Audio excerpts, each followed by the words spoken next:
오늘 우리는 요한복음 5번째 표적을 만나게 되어져요. 제목을 어떻게 정할까 고민했습니다.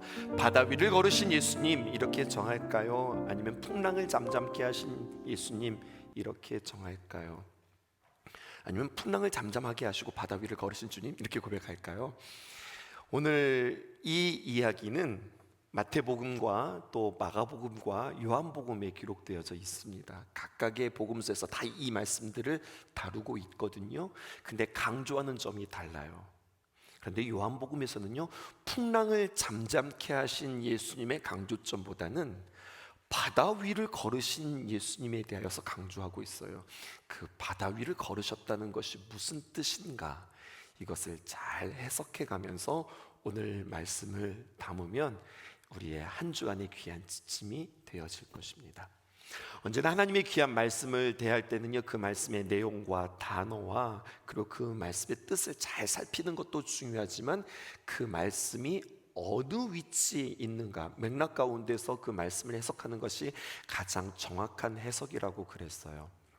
오늘 구조가 이렇게 되어집니다. 요한복음 6장 1절에서부터 시작해서 15절까지 그 유명한 네 번째 표적, 우리가 두 주에 걸쳐서 함께 살펴보았는데 오병이어의 기적이 있고, 그리고 펄쩍 건너뛰어서 요한복음 6장 22절에서 71절에 그 오병이어에 대한 해석과 사람들의 반응이 기록되어져 있어요. 좀 어색하지 않아요? 원래는 오병이어의 기적을 딱 우리에게 보여주시고 그것이 어떤 뜻인지 어떤 의미인지 그리고 그것을 만난 사람들의 반응이 무엇인지 곧바로 이으면 좋은데, 그 가운데 중간에 띄워주실까요? 요한복음 6장 16절에서 21절에 다섯 번째 표적이 이렇게 삽입되어져 있어요. 우리는 이것을 통하여서 무엇을 알 수 있을까요?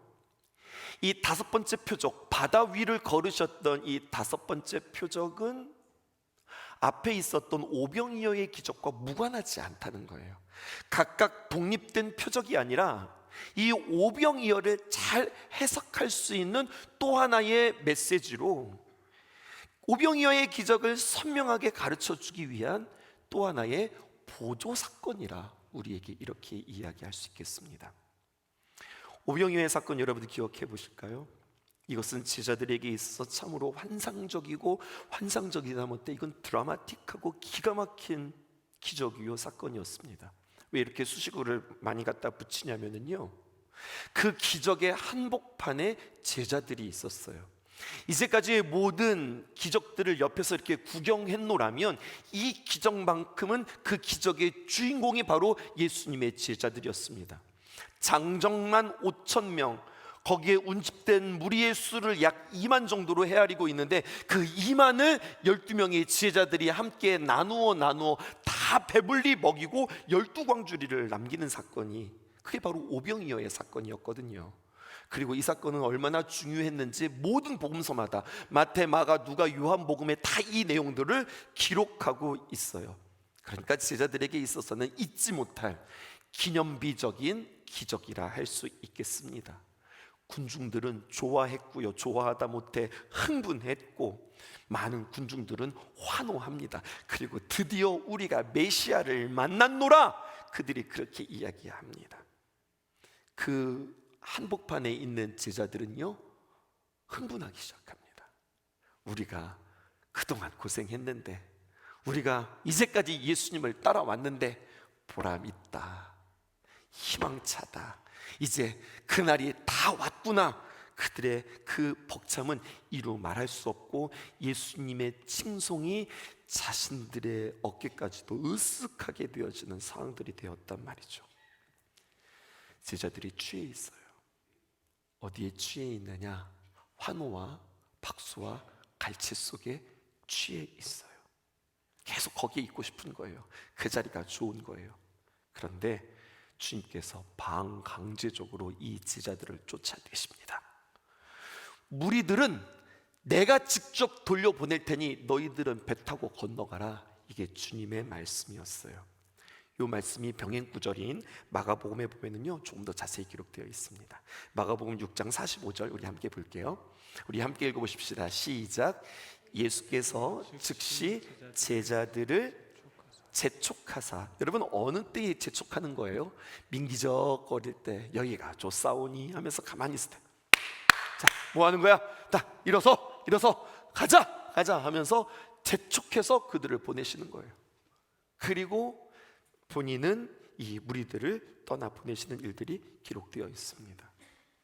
싫지만 그래도 주님께서 하시는 말씀에 울며 겨자 먹기식으로 그들은 그 자리를 떠날 수밖에 없었죠. 주님의 말씀에 순종했다고요. 근데 여러분, 순종하자 그들에게 어떤 일들이 벌어집니까? 마가복음 6장 48절입니다. 바람이 거스름으로. 바람이 거스르는 건 뭐예요? 우리는 이렇게 가려고 하는데 바람은 이렇게 부는 거예요. 그러니까 잘 나가겠죠? 안 나가는 겁니다. 여러분, 이게 처음부터 그랬으면 아예 출발이나 하지 않게요. 이 배가 중간쯤 왔다고요. 그런데 갑자기 바람이 불기 시작하는데 바람이 거슬러요. 그리고 제자들이 괴로이 노를 젓습니다. 그런데 그때가 어느 때냐? 밤 사경쯤이라는 거예요. 밤 사경은 4시가 아닙니다. 이것은 로마 군인의 교대 시간을 말하는 건데 1경, 2경, 3경, 4경이 있어요. 4경은 새벽 3시부터예요. 자, 계산해 보실까요? 이 예수님의 제자들이 그 전날 오후에 오병이어의 그 기적이 그들에게 있었고 한껏 좋았었는데, 그들은 배불리 먹고 아주 실컷 배를 두둑히 채운 뒤에 거기에 있고 싶었으나 가라 해서 그날 저녁에 이 배는 출항한 겁니다. 밤에 계속해서 이들은 사투를 벌려야 했고요. 그 몸부림은 몇 시까지 계속되었느냐? 새벽 3시까지 되었으니까 적어도 6시간에서 많게는 9시간. 여러분, 이 시간을 바다에서 힘써 싸우고 있었다는 이야기입니다.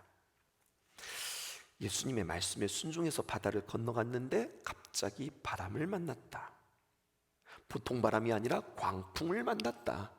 광풍, 미칠 광자에 바람 풍자, 미친 바람을 만났다는 거예요. 우리는 조금 당황스럽죠. 이게 뭐지 싶은 겁니다. 왜냐하면요, 상식적으로 우리가 예수님을 믿으면서 기대하고 소망하는 게 있어요. 예수님을 믿으면 나의 인생의 폭풍을 만났으나 주님 믿으면 폭풍이 순풍된다. 아멘이세요? 예수님을 따르면 거친 파도도 잔잔해지고 내 마음이 평온한 상태, 그리고 우리의 삶은 태평성대가 된다. 이것이 상식이죠. 그리고 우리의 바람이죠. 그런데 예수님을 믿었더니, 예수님의 말씀에 순종했더니 순풍이 아니라 관풍만 났고, 예수님의 말씀을 따랐더니 평안한 길이 아니라 죽을 뻔했다. 지금 성경이 이것을 우리에게 이야기하는 거 아닙니까? 여러분, 이 말씀을 우리는 만나면서 우리에게 중요한 것이 무엇인가를 다시 한번 점검해야 하는데, 내 밖에서 나의 주변 가운데에서 풍랑이 있냐 않냐 이것이 중요한 게 아니라 그 풍랑으로 인하여서 내 안에 어떤 일이 일어나느냐, 이게 중요하다는 거예요. 더 나아가 주님은 그 풍랑을 통하여서 진리를 깨우치는데, 메시지를 전하는데 오병이어의 뜻이 무엇인지, 특별히 이 구원 사건이 무엇인지를 우리에게 이야기해 주고 있는 거예요. 우리의 인생에 풍랑이 있다 없다가 중요한 게 아니에요. 있어도 그만, 없어도 그만이에요. 더욱이 우리가 풍랑을 만났다면 주님께서 이것을 지금 도구 삼고 있다는 거예요. 무슨 도구를 삼는 거예요? 거울로 삼는 거예요. 나를 비추는 거예요. 나의 모습이 어떠한가, 이거를 보는 겁니다. 그리고 이성을 통하여서 하나님께서 나의 삶 속에서 어떻게 일하시나, 이거를 보는 겁니다. 이 눈이 뜨여져야 하는 거예요. 매달마다 우리가 주님 앞에 임례송을 정하여서 주님 앞에 찬양하고 있어요. 11월은 삶으로라고 하는 찬양입니다. 우리는 주님 앞에 예배해요.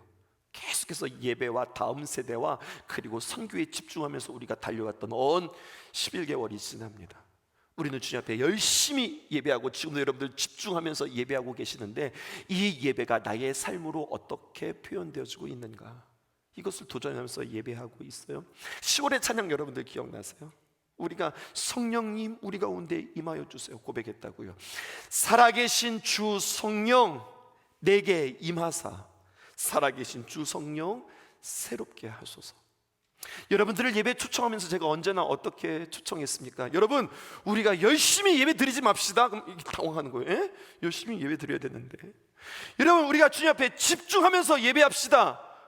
근데 그렇게 이야기하지만 우리가 집중하지 말고, 그러니까 집중해야 되는데 집중하지 않고 어떻게 예배하라는 거예요? 어떻게 여러분들에게 초청했어요? 성령님을 의지합시다. 성령님의 도움을 구합시다.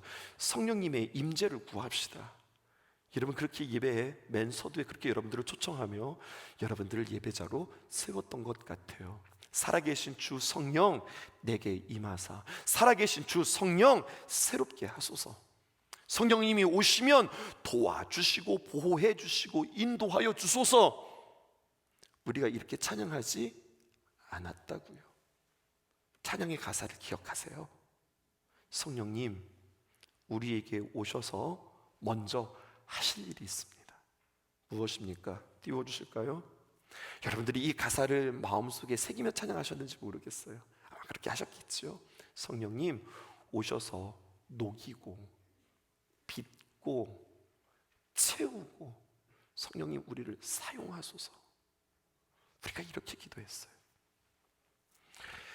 굳고 단단하게 살아있는 난데 성령님이 오셔서 나를 녹이신다니, 여러분, 우리는 얼마나 그 녹이시는 작업 가운데 우리는 고통스러울까요? 패인 곳을 메꾸고 도단한 곳은 깎아서 우리를 지금 빚으신다는데, 우리는 그렇게 주님 앞에 빚음 받는 우리는 얼마나 아플까요? 빈 곳을 채우신다는데, 채우신다는 게 좋은 것이 아니라 때로는요 꽉꽉 채우셔야 여러분들 내가 썩지 않아요. 내가 얼마나 눌릴까요? 상처가 나서 이게 골맞어요. 그랬더니 여기 고름을 쭉 빼냈더니 이만큼 파여 있는 거죠. 그러니까 병원에서 어떻게 치료합니까? 그냥 약 발라주고 이게 데일밴드 붙여주지 않는다고요. 어떻게 합니까? 그 패인 곳에 거즈를 갖다가 꽉꽉 채워 넣습니다. 드레싱하면서 그걸 꽉꽉 채워 넣어요. 그 얼마나 아프겠어요. 그래야 새살이 돋는 거예요. 아프다고 그냥 비워두면 또 곱는 거예요. 여러분, 이게 채운다, 이런 의미로 저는 이 찬양을 고백했어요. 그리고 주님, 우리를 새롭게 하소서. 여러분, 새로운 거 좋아요? 새로운 게 얼마나 어색한지. 11월 달이 지났음에도 불구하고 아직 적응 못한 것 같아요. 저는 여러분, 적응 잘한 것 같아요? 적응 잘 안 되는 것 같아요. 늘 새로워요. 늘 새롭고 늘 떨리고 늘 뭔가가 이게 익숙하지 않아요. 그러니까 늘 계단을 올라올 때마다 나 여기 교회 담임 목사 맞나? 이런 생각 계속해요. 여러분, 익숙한 게 좋지, 익숙한 게 좋지, 새로운 것은 우리에게 늘 어색하고 낯설단 말이죠. 그런데 성령님께서 오셔서 녹이고 빚고 채우고 사용하소서. 이것이 성령님의 역사라는 겁니다. 이 모든 작업을 오늘 요한복음에서는 풍랑이라고 하는 것을 통하여서 그들에게 녹이고 그리고 메꾸고 빚고 채우고 주님께서 쓰시려고 주님께서 지금 작업하고 있어요. 그리고 이 풍랑은 그대로 우리에게도 적용되셔야 하겠습니다. 우리는요 그냥 신앙이 아니라 자라나는 신앙, 성숙한 신앙, 주님을 닮고 주님을 닮아가는 귀한 신앙이 되어야 하는데, 이 풍랑을 딱 만났다면 이것으로 인하여서 두려워하지 말고 풍랑만 바라보면서 맹녹지 말고, 여러분, 이것을 통해서 주님께서 나에게 녹이실 부분은 무엇인가, 나를 빚으실 부분은 무엇인가, 나에게 채우실 부분은 무엇인가, 나를 새롭게 하실 부분은 무엇인가를 발견하지 않고 주님 지나가게 해주세요, 하나님 없애주세요, 풀어주세요, 그냥 버티기만 할 수는 없다고요. 풍랑을 만났어요. 길을 잃었습니다. 그리고 우리는 길을 잃을 것뿐만 아니라 풍랑을 만나면 우리는 표류합니다. 그래서는 안 되는 거예요. 풍랑을 만나면 그때 우리는 얼른 정신을 차리고 표류하는 것이 아니라 길을 잡고 주님 앞에 방향을 잡고 표류가 아닌 항해를 해야 되는 겁니다. 더 쉽게, 하나님이 이 풍랑을 잠잠하게 안 해주실까를 이야기하지 마시고, 여러분, 이 풍랑 속에서, 환난 속에서 나에게 무엇을 깨닫게 하시는가를 치열하게 우리가 붙잡고 나아가야, 여러분, 이것이 우리에게 의미가 있는 거예요. 제자들의 동선을 보세요. 지금 뭔가가 이렇게 같이 겹치는 내용입니다. 이들이 배를 타고 건너갔는데 어디서 어디로 건너갔을까요? 동쪽에 있는 디베랴 광야에서 서쪽에 있는 가나안으로 들어가는데 배를 타고 강을 건너가고 있어요. 어떤 설정과 잘 이게 매치가 됐는지 보세요. 그런데 그 강을 타고 건너가는데 갑자기 풍랑을 만났으니 앞으로 나갈 수도 없고 뒤로 빠질 수도 없고 죽게 생긴 거예요. 촉각을 갖추는 시간을 그들은 맞이했습니다. 뭐 닮은 거 없어요? 구원의 역사 가운데 뭐 떠오르는 거 없으세요? 출애굽기요. 이스라엘 백성들이 애굽에서 나와서 가나안 땅으로 들어갈 때 그들이 순수하게 가고 쉽게 가는 것이 아니었습니다. 그들 앞에 홍해를 만났습니다. 그들이 요단강을 만났습니다. 뒤에서는 지금 애국 군대가 병거를 가지고 쫓아오고 있는 상황이 있습니다. 이들은 앞으로 나아갈 수도 없고 뒤로 빠질 수도 없는, 마치 오늘 예수님의 제자들이 풍랑을 만난 것과 모습이 똑같지 않아요? 그런데 주님께서 그 홍해를 가르십니다. 요단강의 물을 마르게 하십니다. 그리고 건너가셨거든요. 이게 구원이라는 거예요. 요한복음을 계속해서 기억하십시오. 요한복음이 우리에게 주는 메시지가 무엇입니까? 요한복음 20장에 기록된 바, 예수 그리스도가 하나님의 아들이시고 그분께서 우리가 그를 믿음으로 말미암아 영생과 생명의 풍성함을 맛보게 하시기 위하여서 이 요한복음을 기록하였고, 그 수많은 예수님의 기적사건 가운데 7개를 골라서 이것을 표적이라고 우리에게 이야기하고 있는 것은 다른 것이 아니라 주님께서 우리를 어떻게 건지시는가, 이것을 우리에게 보여주고 있는 거예요. 특별히 여러분, 이 물이라고 하는 이 상징이 무엇인지를 아셔야 하겠습니다.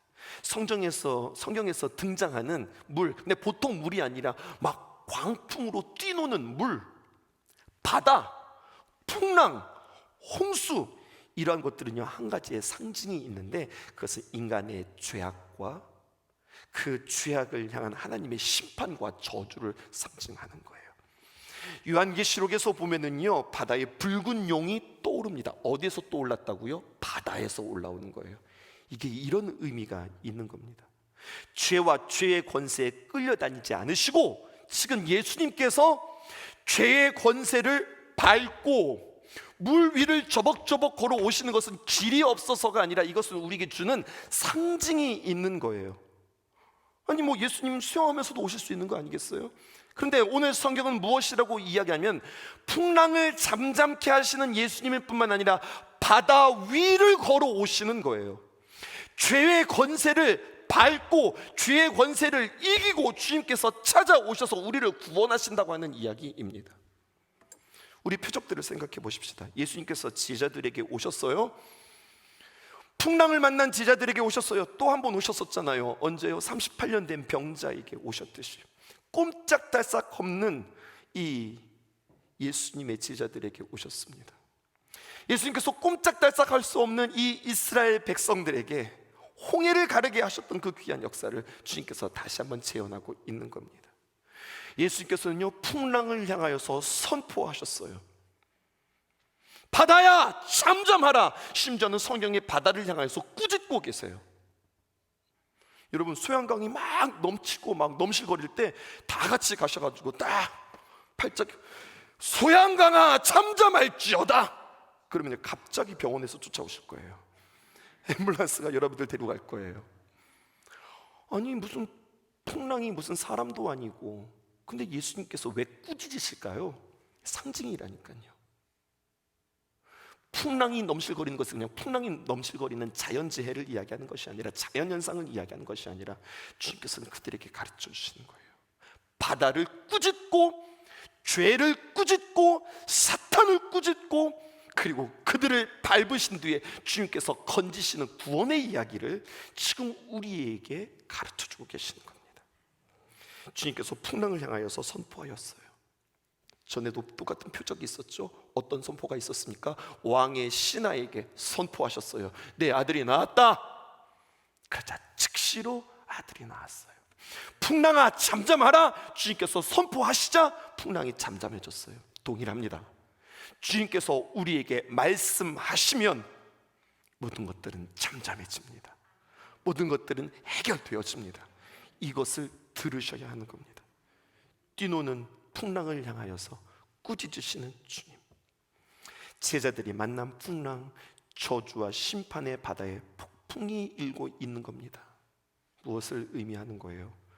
모든 인간은 죄인이기 때문에 그 속에 전부 빠질 수밖에 없는 존재입니다. 그런데 주님께서 모두가 빠져서 죽어야 할 그 물 위를 밟고 걸어오시면서 그리고 그들을 구원해 주시는 이야기예요. 20절에 주님께서 이렇게 말씀하십니다. 가라사대 주님께서 말씀하시되 이르시되 내니 두려워 말라. 굳이 이르시되 얘들아 두려워하지 마라 이렇게 이야기해도 되는데 내니 두려워하지 말라. 영어 성경에 보니까요 줄여서 표현했는데요 It is I 이렇게 표현하고 있어요. 관계대명사 who가 빠져 있어요. 여러분 근데 이 표현이요 출애굽기에도 한번 똑같이 표현되어져 있더라고요. 어떤 표현이냐? 출애굽기 3장 14절에 보니까 하나님이 모세에게 이르시되 자기 자신의 이름을 계시하는데 나는 스스로 있는 자니라. 모세가 떨기나무 가운데에서 하나님의 영광을 봅니다. 하나님의 임재를 경험합니다. 거의 죽게 생겼어요. 그때 그에게 하나님께서 새롭게 사명을 주시죠. 그리고 가서 내 백성을 건져내라 주님께서 말씀하십니다. 그때 주여 하나님 내가 그들에게 가서 누가 너희들을 구원한다 이야기합니까? 누구라고 이야기해야 됩니까? 그때 하나님께서 자신의 이름을 가르쳐 주시는데 나는 스스로 있는 자니라. 성경은 이렇게 표현했거든요. 근데 이것이 영어로는요 뭐라고 표현했냐면 God said to Moses, 하나님께서 모세에게 이야기하셨다. I am who I am. 나는 나다 이라는 표현이에요. 이것을 구약 성경에서는 나는 스스로 있는 자다. 내니 It is I 이라는 표현이죠. 지금 이스라엘 백성들을 구원하셨던 예수님, 하나님의 그 이름 예수님도 동일하게 내니 두려워 말라. 나니까 이스라엘 백성들을 건져낼 수 있다. 나니까 너희들을 그 풍랑 가운데서 건져낼 수 있다. 예수님이시니까 우리를 죄악 가운데에서 우리를 건져내실 수 있다. 이 말씀을 하는 거예요. 잘 따라오셨지요? 지금부터 중요한 메시지들이 짧게 진행되니까 요거를 가지고 가셔야 되는 거예요.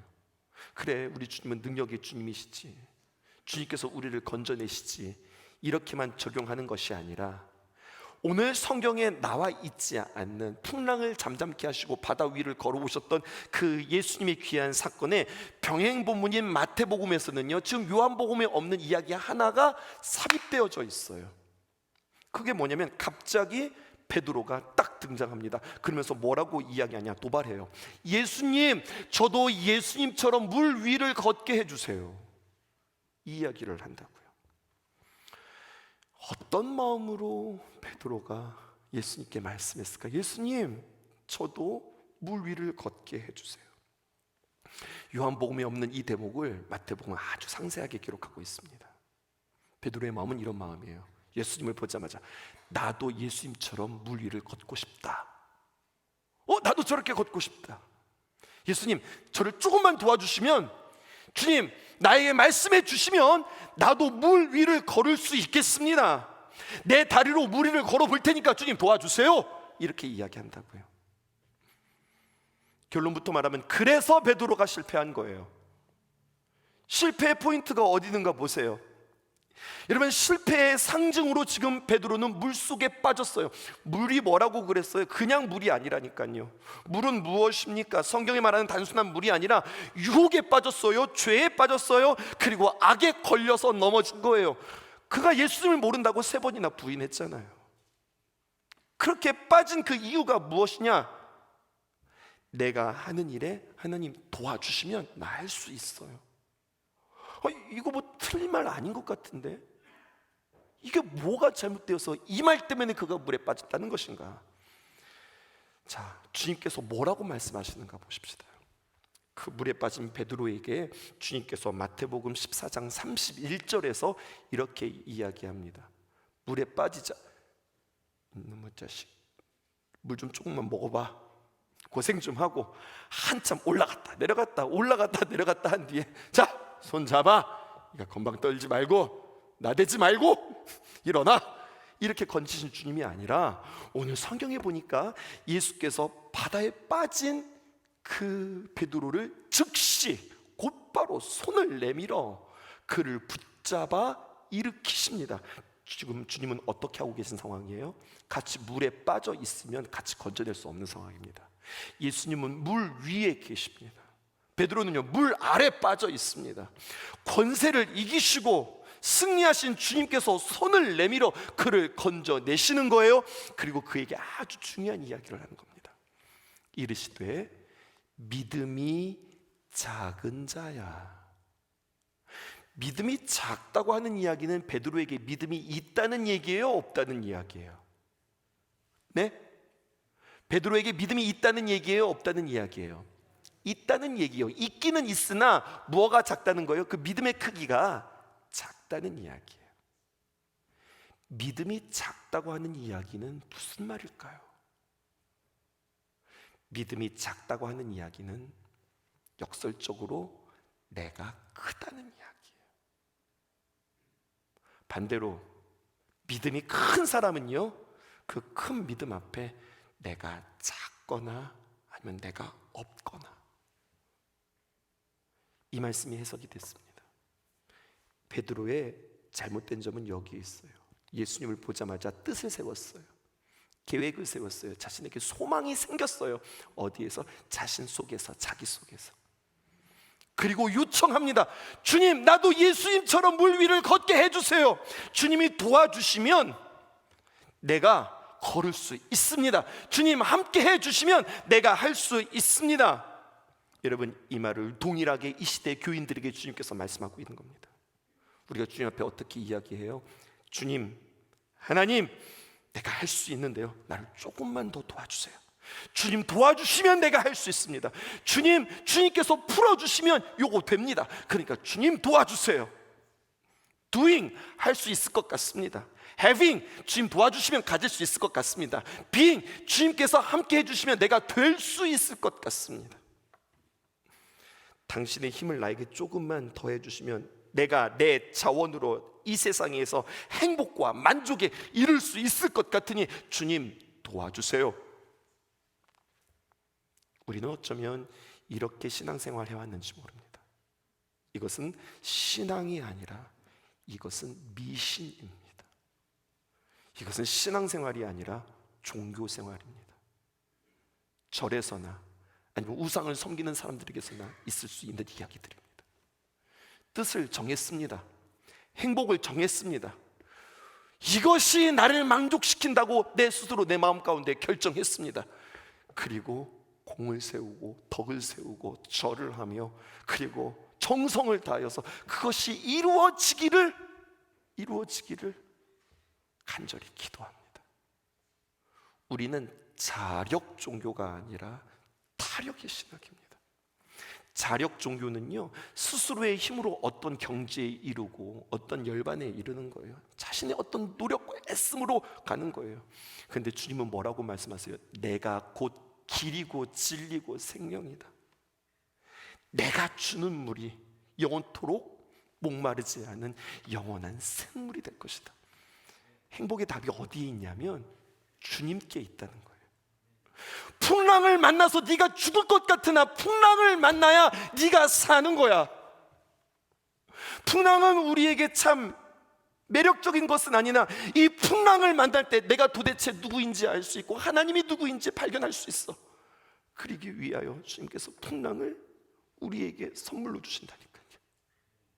성령께서 오셔서 녹이고 빚으시고 채우시기까지 나는 참 고통스럽고 아프고 힘들지만 그래야 내가 주님 앞에 쓰임받을 수 있기에 아프지만 참아라 수술하시고 긁어내시고 꿰매시고 붙잡아 주시고 심 박아 주시고 그렇게 주님께서 우리를 세워주시는 거예요.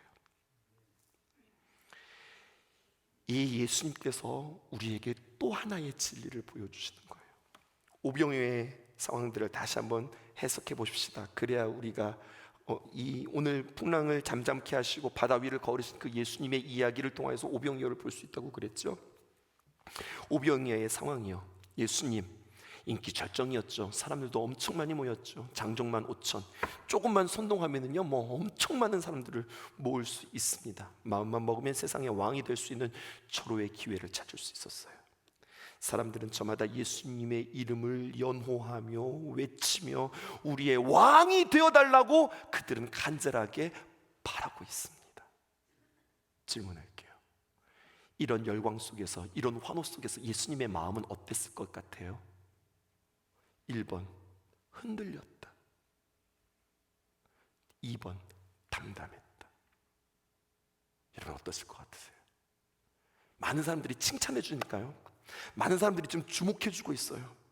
당신밖에 없다고 지금 이야기해 주고 있어요. 이 속에서 예수님의 마음은 흔들렸을까? 아니면 담담했을까?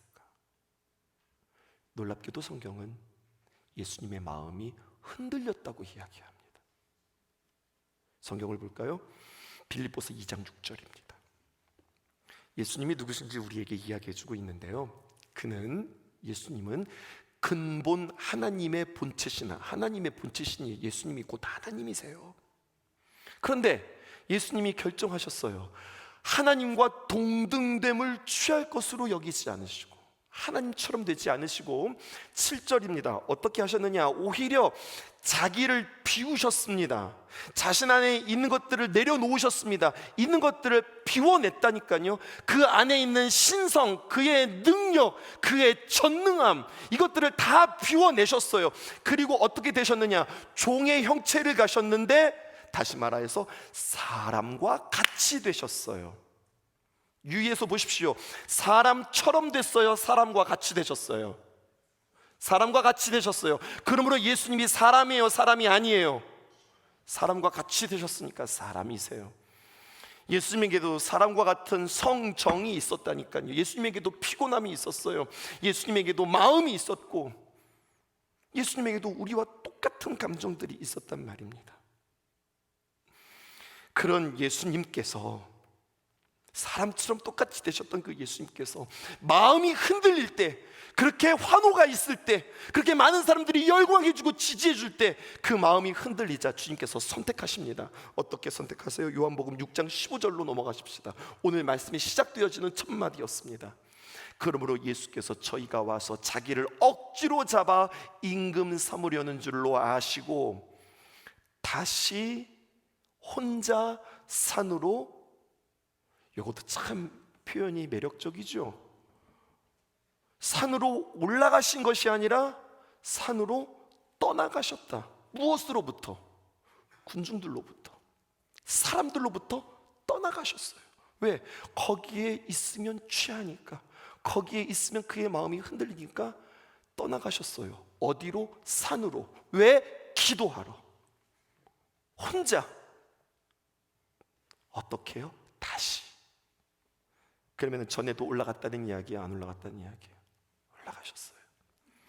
주님께서 마음이 흔들릴 때마다, 힘드실 때마다, 주님도 사람인지라 지치실 때마다 다시 그 마음을 잡기 위하여서 산에 올라가셔서 기도하셨다고요. 겟세마네 기도를 보세요. 여러분, 사람이셨기에 주님 할 수만 있거든 이 잔을 내게서 옮겨주십시오라고 예수님께서 기도하셨어요. 사람이신지라 그랬어요. 하지만 계속해서 끊임없이 기도합니다. 내 뜻대로 마시고 하나님 뜻대로 되게 해주세요. 하나님 힘 주세요. 하나님 능력 주셔서 이 사명 감당하게 해주세요.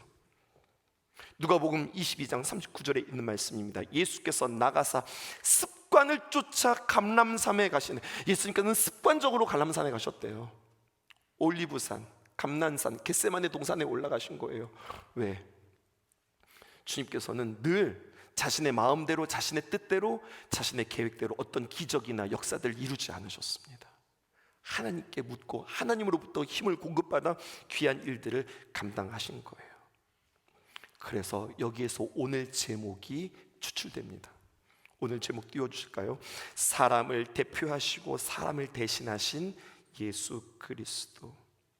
예수님께서 왜 우리에게 사람이 되셔서 성육신 하셔서 사람과 같이 되셔서 이 땅에 오셨을까요?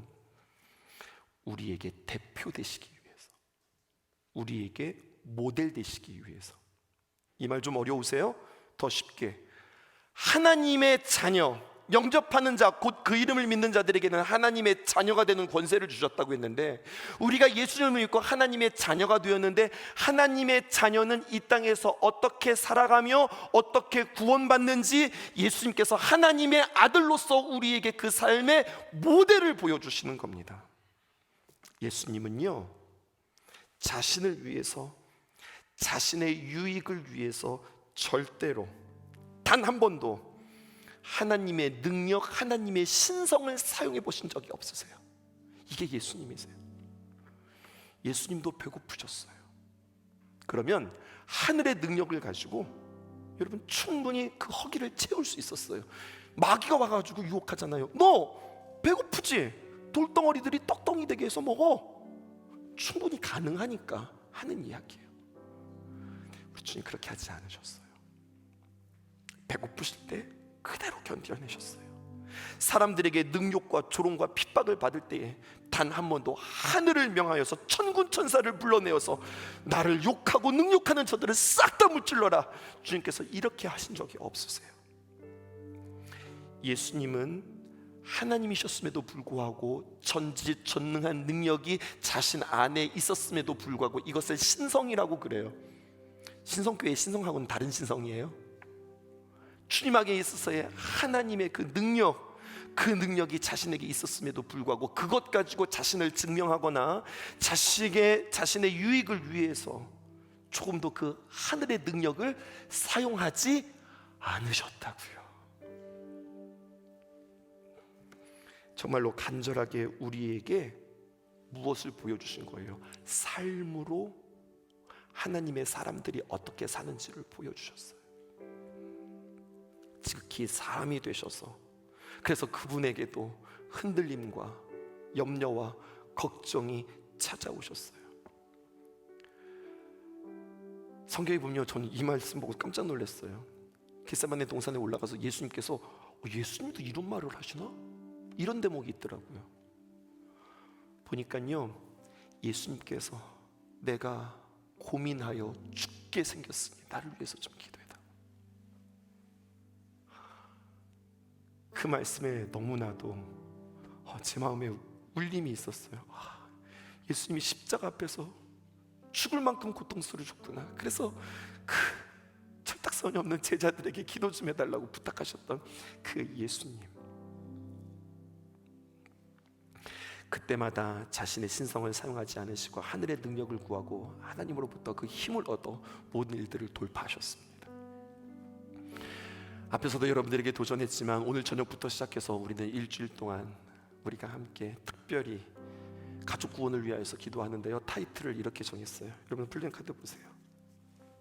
끝나지 않은 가슴앓이, 포기하지 않은 중보기도. 여러분들과 만난 지 이제 12개월 차가 지나갑니다.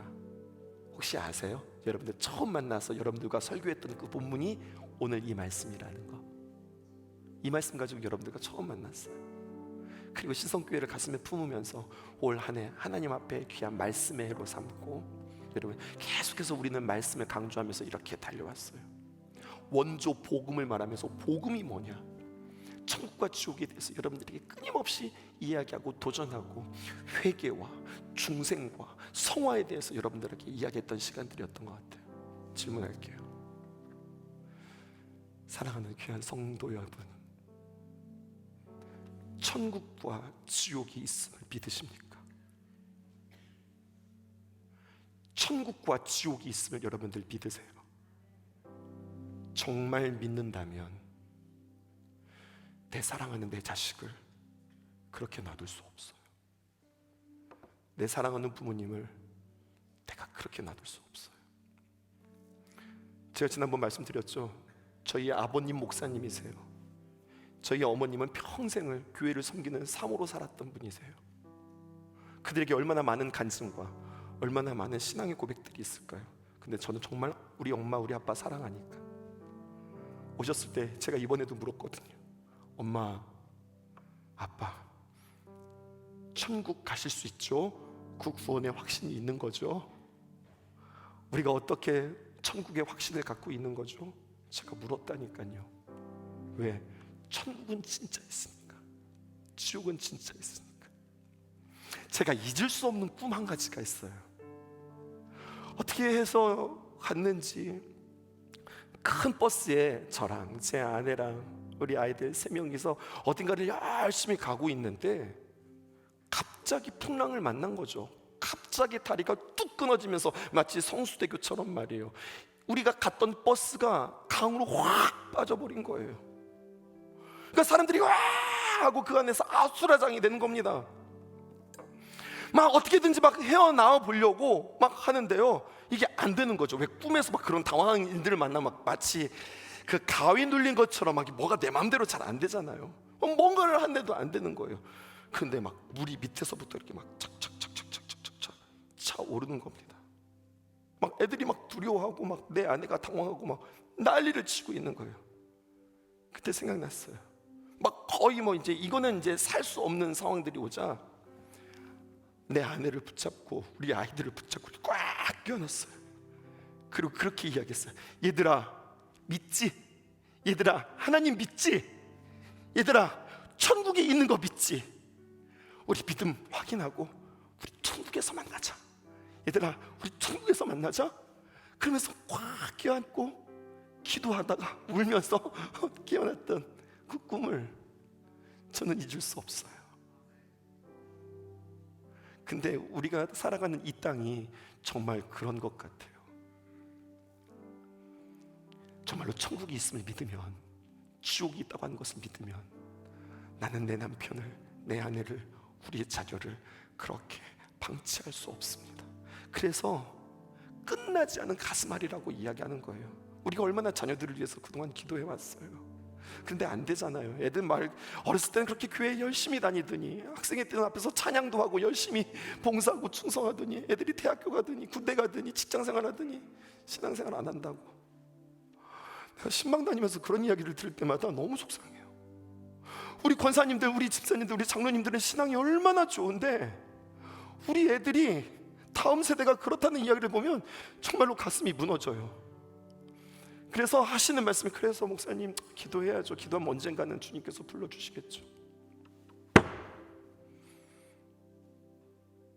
태어납니다.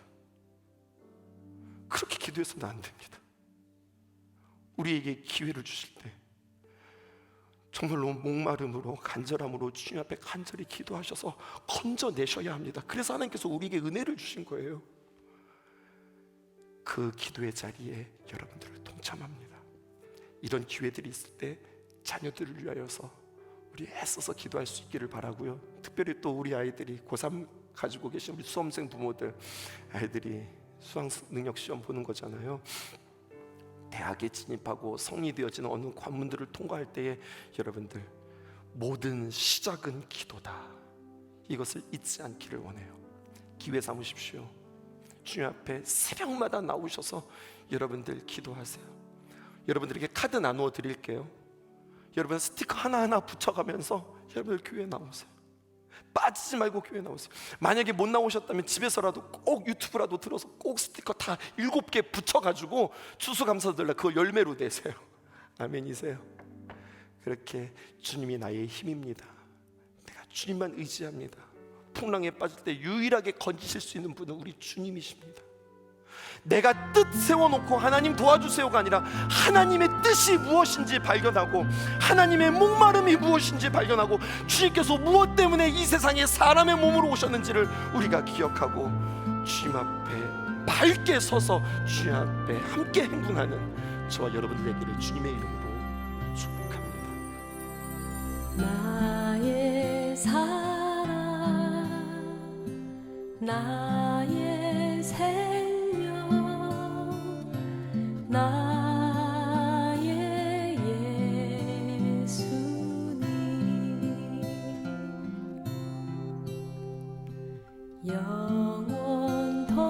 영원토록 정성 다해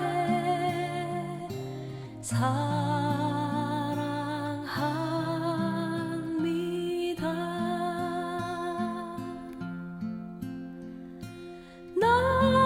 나의 힘 되신 여호와여 내가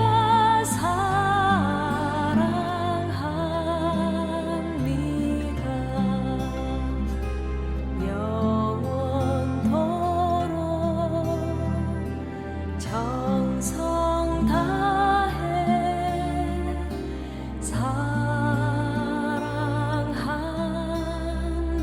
사랑합니다.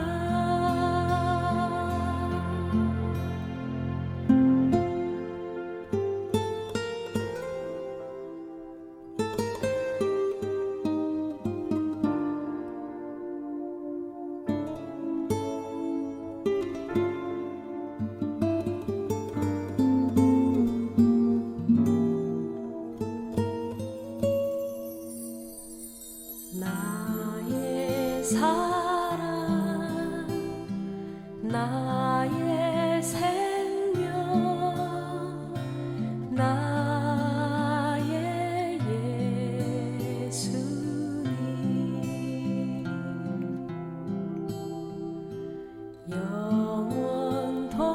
영원토록 정성 다해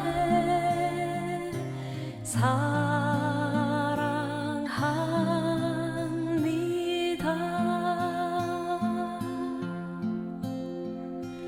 나의 힘 되신 여호와여 내가 사랑합니다.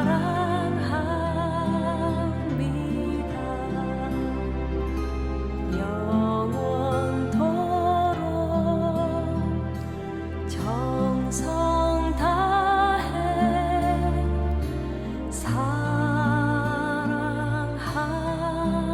사랑합니다.